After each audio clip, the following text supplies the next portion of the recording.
5 ભાગીદારનો પ્રવેશ એ ચેપ્ટર ની અંદર આપણે સૂત્રો લખ્યા હતા. આપણે તમને વાત કરી કે ટોટલ 6 સૂત્રો છે અને 6 સૂત્રોમાંથી આપણે પહેલું સૂત્ર લખાવીશું અને એ પ્રકારના દાખલા ગણાયા પછી તમને ગણવાનું છે. બરાબર? તો આજે આપણે બીજું સૂત્ર પર જઈશું. પહેલું સૂત્ર આપણે લખાયું કે જ્યારે જૂના ભાગીદારોનું જૂનું પ્રમાણ અને નવા ભાગીદારનો પ્રવેશ ભાગ આ બે વસ્તુ આપેલી હોય ત્યારે નવું પ્રમાણ કઈ રીતે શોધાય. બરાબર? તો આપણે નવું પ્રમાણ શોધવા માટે સૂત્ર હતું કે બાકીના નફાનો ભાગ ગુણ્યા જૂનું પ્રમાણ. તો બાકીના નફાનો ભાગ ગુણ્યા જૂનું પ્રમાણ એના માટે બાકીના નફાનો ભાગ પહેલા આપણે શોધવો પડે. તો બાકીના નફાનો ભાગ કઈ રીતે શોધાય? તો આપણે કીધું કે 1 માઈનસ નવા ભાગીદારનો પ્રવેશ ભાગ આપણે 5 કરીએ તો આપણને પ્રવેશ ભાગ બાકીના નફાનો ભાગ મળી જાય. બરાબર? તો બાકીનો નફાનો ભાગ મળે પછી એના પરથી આપણે નવું પ્રમાણ શોધી શકીએ. તો પહેલું સૂત્ર આપણે જોયું દાખલા કર્યા હતા અગાઉના જે બીજું સૂત્ર લખવાનું છે. આપણે તમને પેજ છોડાવ્યું છે ત્યાં નીચે આગળ લખો બીજું સૂત્ર. જ્યારે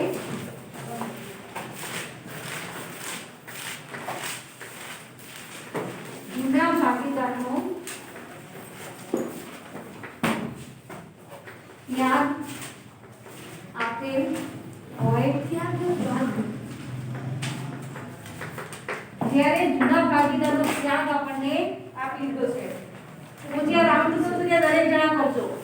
પહેલામાં આપણે જૂનું પ્રમાણ અને નવા ભાગીદારનો પ્રવેશ બાકી બે ઉપર આઉટ કરાવીએ. હવે છે જ્યારે જૂના ભાગીદારનો ત્યાગ આપેલો હોય ત્યારે તો ત્યારે આપણે નવું પ્રમાણ શોધવું હોય તેનું સૂત્ર શું આવે? જીયા ક્યાં લખ્યું તમે સૂત્ર? તો સૂત્ર જોઈશું આપણે નવું પ્રમાણ શોધીશું. તો નવું પ્રમાણ બરાબર જૂનું પ્રમાણ માઈનસ ત્યાગ. આપણને જે જૂનું પ્રમાણ આપેલું હશે દાખલામાં અને ત્યાગ પણ આપેલો હશે તો માત્ર જૂના પ્રમાણમાંથી ત્યાગ બાદ કરીશું તો આપણને નવું પ્રમાણ મળી જશે. બરાબર છે? તો આવો એક દાખલો ગણીશું. અત્યારે કોઈ લખશે જેવો દાખલો ગણાઈ દો પછી દાખલો અને સૂત્ર બંને લખી નાખજો. બરાબર? ચાલો દાખલો 3 દાખલા આપણે ગણ્યા હતા. આજે આપણે ચોથો દાખલો જોવાનો છે. દાખલો નંબર 4 જોઈશું.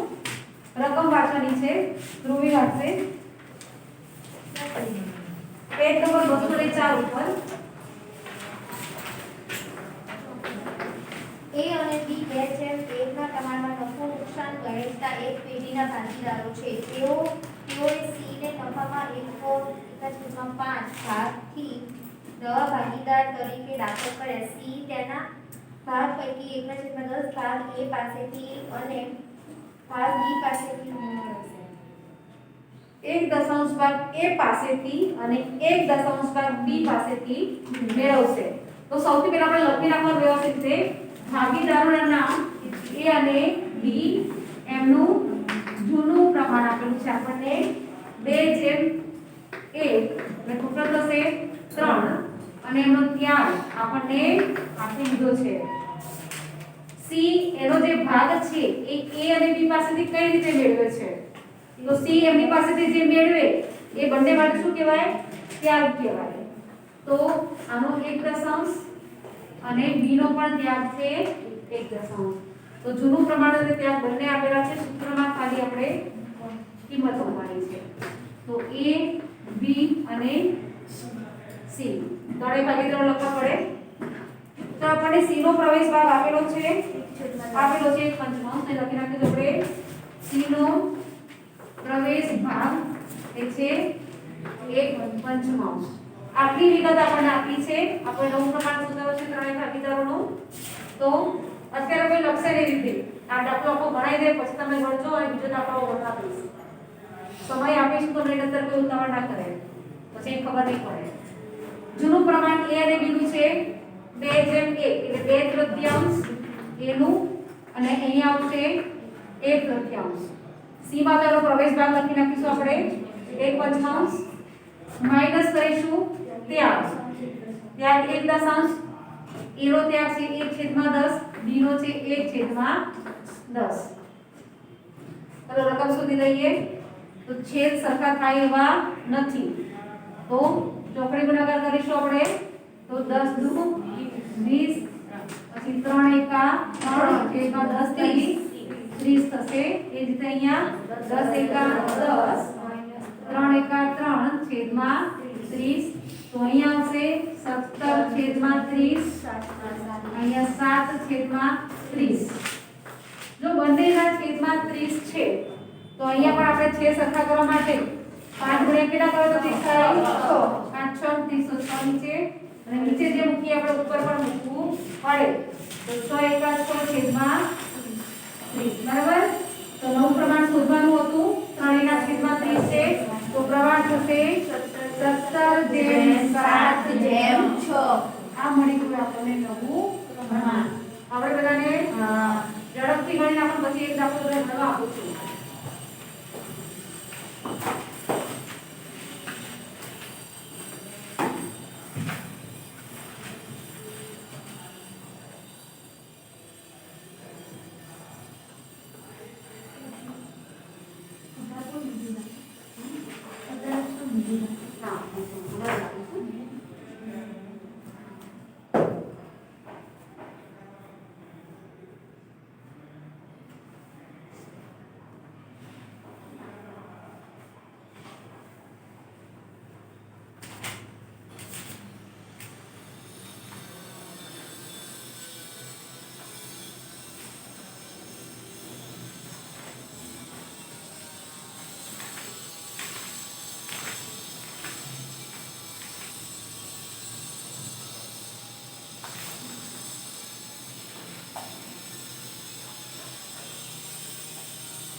ખાલી યાદ આપેલું હોય એવું કે નવા ભાગીદારનો પ્રવેશ ભાગ શોધો તો બધાનો સરવાળો કરવાનો. હા, અહીંયા આપણે પ્રવેશ ભાગ આપેલો છે અને કદાચ આપણે પ્રવેશ ભાગ આપેલો ન હોય તો બંનેના ત્યાગનો સરવાળો કરી દઈએ ને તો નવા ભાગીદારનો પ્રવેશ ભાગ મળી જાય.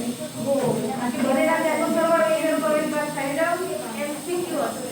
હા, એ મેડમ છે ને આપણે તમને સૂત્રમાં નોંધ તરીકે લખાવી છે વખતે વિડીયોમાં અત્યારે લખાવો બોલો ત્યાંથી. જો એમાં છે એનો પ્રવેશ ભાગ લખાય. એનું જૂનું પ્રમાણ તો ના હોય ને, કારણ કે આ તો નવો ભાગીદાર છે. અને નવો ભાગીદાર એનો જે પ્રવેશ ભાગ છે એ જ આપણે લખવાનું. નવું પ્રમાણ પ્રમાણે એનું શોધવાનું હોય. હવે બંનેનો છેદ 30 તો અહીંયા આપણે 30 કરવા પડે. તો એ 30 કરવા માટે આપણે 5 નો સાની જેમ ગુણાકાર કરીએ તો 5 6 30, અને નીચે જે રકમ મૂકી આપણે ઉપર મૂકવી પડે એટલે આપણને સીધું પણ પ્રમાણ મળી જાય. બરાબર. ચાલો દરેક જણા રકમ લખે છે. ભાગીદારો A અને B આ રીતે લખીને આગળ સીધે સીધું લખાઈ દઉં છું. ભાગીદારો A અને B જૂનું પ્રમાણ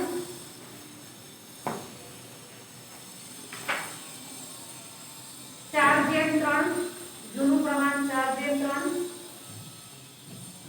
C નો પ્રવેશ ભાગ 1/7 અને ત્યાગ છે 2/21, એનો ત્યાગ છે 2/21 અને બી નો ત્યાગ છે 1/21. બરાબર. બરાબર છે.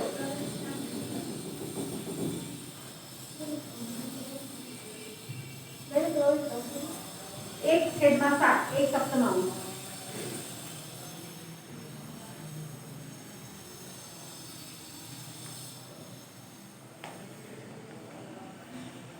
आईक्यू मैडम ने आईक्यू मैडम दोस्ती माने तो जेना आईक्यू છે ऐसे शास्त्री ભાગીનો વર્ગ છે અને જે આવે શું આવે છે 10 5 3 બરાબર.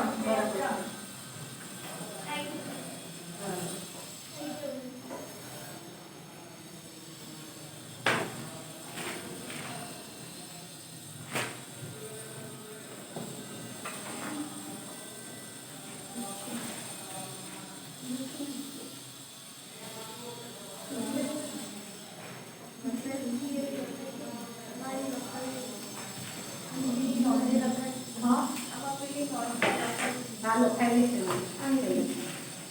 તમે વિડિયોમાં જે થિયરી લખી છે ને આવું તો કમ્પ્લીટ એ વખત તૈયારી છે ને તો એટલું ઝડપથી આવડે એ વખતે એવી આવડે કે હોમવર્ક તો બધું જોડે જ કરતા હતા. એટલે જ્યારે CST લેવલ કર્યા છે ત્યારે તો આપણે જ છે. આ તો હું કહું છું કદાચ ઈમેલ માટે તો તમે ત્યાં 100% આપેલું છે. બાકી એ વિડિયો ઘણા લોકો જોવા છે. 10:8:3. ચાલો આવે છે બધાને જવાબ? હા. એક કોઈ ચાલો જો બધાને જવાબ આવતો હોય ને તો હવે આપણે સ્વાધ્યાયનો એક દાખલો છે જે તમારે જ ભણવાનો છે. નહીં ફાવે તો હું ભણાવીશ. આ રીતનું છે.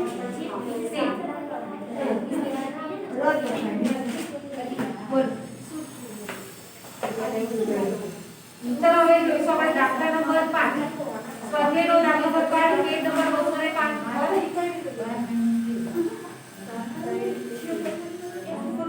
હવે એના માટે થોડી ઘણી વિગતો તમને સમજાવી દઉં છું.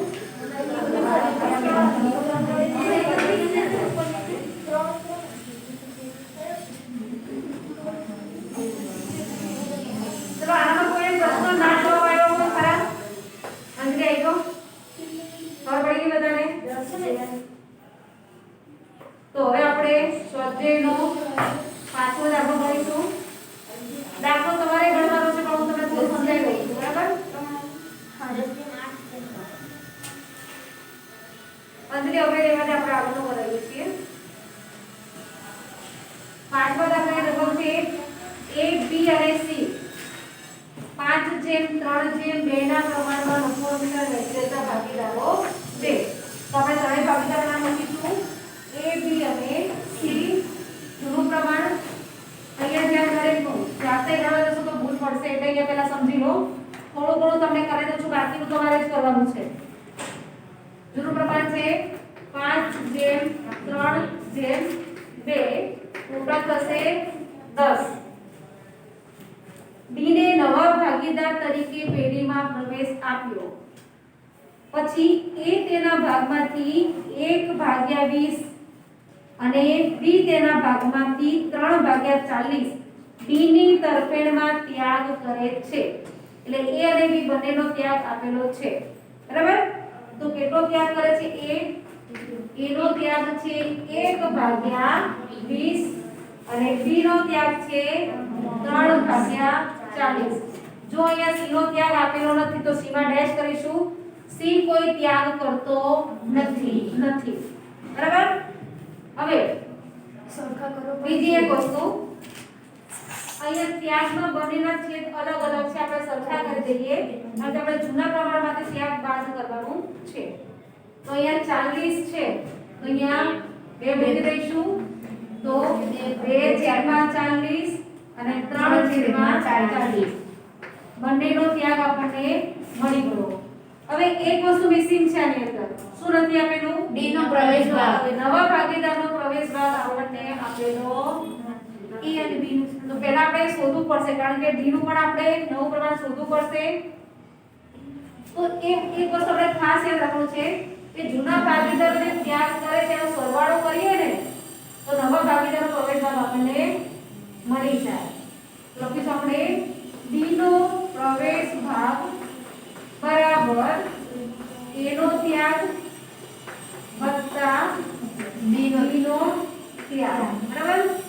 A નો ત્યાગ છે 2/40 પ્લસ 3/40 3/40 તો છે 2 અને 3 5 છે તો સંખ્યા છે તો 5/40 આપણને મળી ગયા. હવે જેને આવડે છે એ જાતે ગણી શકે છે નહીતર હું અહીંયા ગણાવું છું. આવડે લોકો કરી શકે છે જાતે. બાકી અહીંયા ધ્યાન આપે. જાતે ગણવા જશો કઈ ભૂલ થાય તો બધાને ધ્યાન આપો. તો ચારે ભાગીદારો લખીશું આપણે અહીંયા A, B, C અને D. ચાલો A, B, C ત્રણેય જૂના ભાગીદારો છે તેમનું જૂનું પ્રમાણ લખી નાખીએ આપણે 5 દશાંશ 3 દશાંશ અને 2 દશાંશ. તો 5/10 3/10 અને 2/10. D માં શું લખવાનું આપણે? એનો પ્રવેશ ભાગ જે આપણે શોધ્યો 5/40 માઈનસ કરીશું ત્યાગ. બે જ ભાગીદારો ત્યાગ કરે છે A અને B માટે C માં આપણે કશું બાદ કરવાનું નથી. A નો ત્યાગ છે 2/40, B નો છે 3/40, બરાબર. તો હવે આપણે જવાબ શોધી નાખવાનો છે. છેદ સરખા કરી નાખીએ. 40 સુધી 10 ચોક 40, ઉપર 4 લખીશું. અહીંયા પણ એ જ રીતે થશે. તો 4 × 20 - 2, 20 - 2/40 એટલે 18/40. અહીંયા 3 ચોક 12, 12 - 3 છેદમાં 40 તો કેટલા આવશે? 9/40. તો હવે અહીંયા શું કરવાનું આવેલું? આનો તો ત્યાગ છે નહીં. તો હવે આ બંને માટે આપણે ખાલી છેદ સરખા કરવાના. આ બંનેના છેદમાં 40 છે. તો અહીંયા 40 કરવા હોય તો 10 ચોક 40 થાય. નીચે 4 ઉપર પણ 4 મૂકી દેવાના. તો 4 × 2 = 8 છેદમાં 40. અને 40 અને આના છેદો તો 40 ઓલરેડી છે તો કશું કરવાની જરૂર નથી. અને કદાચ કરવું હોય તો એક એક મૂકવાનું. અને તો નહીં મૂકો તોય ચાલશે. ડાયરેક્ટ આવશે 5/40. તો નવું પ્રમાણ મળી ગયું આપણને 18/9/8/5. બરાબર. તો આ રીતે આપણે નવું પ્રમાણ શોધવું પડે. ચાલો જેને ગણવાનું એ ગણી નાખો જરૂરથી. અને જેને અહીં ગણવું છે તો પછી આપણે બીજા સૂત્ર પર જઈશું.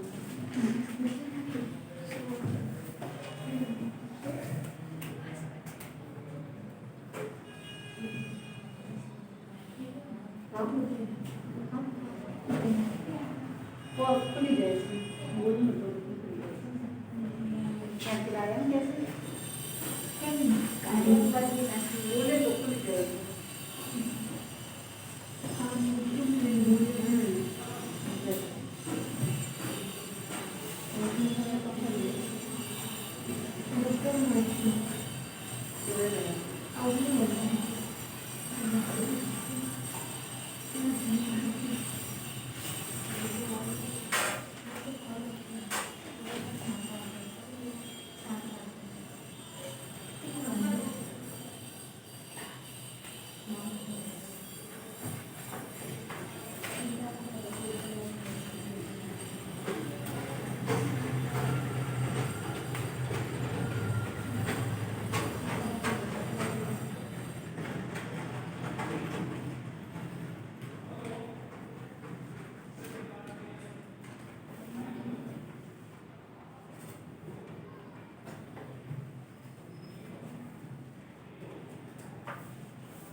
ઝડપથી ગણશું તો આપણે આગળ બીજું સૂત્ર હવે લખવાનું છે. એ સૂત્ર આપણે રાખીશું.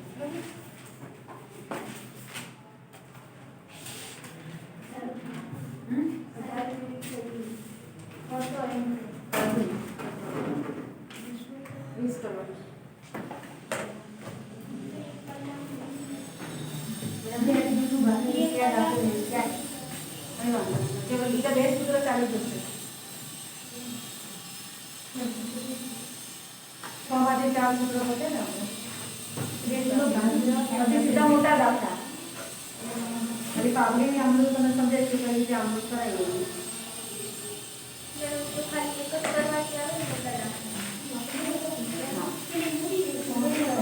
મૂળી આવે તો ઉપર ખાતે ઉતારે, મૂળી ખાતે જમા કાઢી બને. અને પાકડી પાકડીમાં પાકડી ખાતે લખવાનું કે બાકીદારોના નામ મૂળી ખાતે મેડમ જો એક પાઘડીની મૂળીના બંને રોકડેથી લાવે છે.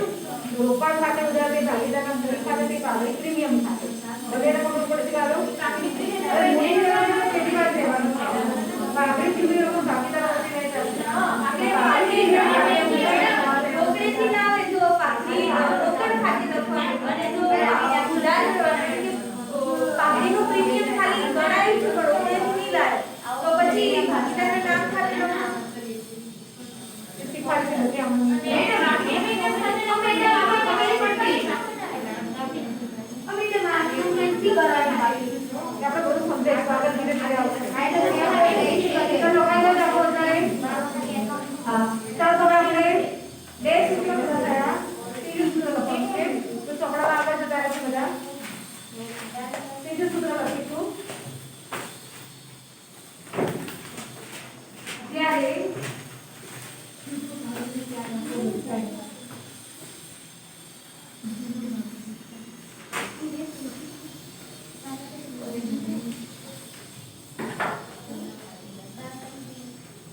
એમાં લખીશું આપણે કે જ્યારે જૂના ભાગીદારે કરેલ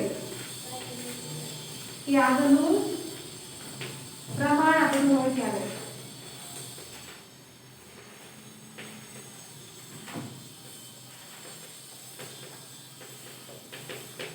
આગળના દાખલામાં શું હતું કે આપણને ત્યાગ આપેલો હતો જ્યારે અહીંયા શું છે ત્યાગનું પ્રમાણ તેની પર રાઉન્ડ કરે છે દરેક જણા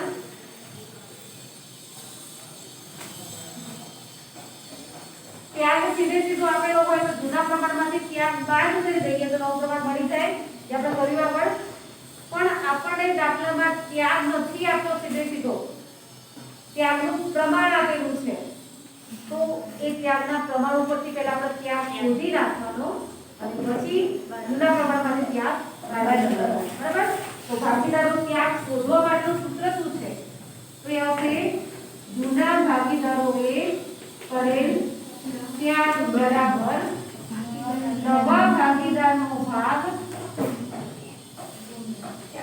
ગુણ્યા ત્યાગનું પ્રમાણ અત્યારે કોઈ લખશો નહીં તમે સમજે દાખલા સહિત પતે ને પછી તમે લખી નાખજો બરાબર તો કોઈ અત્યારે લખવાનો ટાઈમ નહીં બગાડે જે સમજાવશે જોઈ લેશે અહીંયા તો હશે નવા ભાગીદારનો ભાગ એટલે નવા ભાગીદાર જે પ્રવેશદાર આવે છે એના ગુણ્યા લખીશું આપણે નવા ભાગીદારનો ભાગ ગુણ્યા ત્યાગનું પ્રમાણ આપણને આપેલું છે તો લખીશું ત્યાગનું પ્રમાણ બરાબર અને હવે ત્યાગ આપણને મળી જાય એટલે નવા પ્રમાણનું સૂત્ર તો નવું પ્રમાણ બરાબર જૂનું પ્રમાણ માઈનસ ત્યાગ બરાબર આ છે આપણું ત્રીજું સૂત્ર અને આ સૂત્રથી હવે આપણે આગળનો દાખલો મળીશું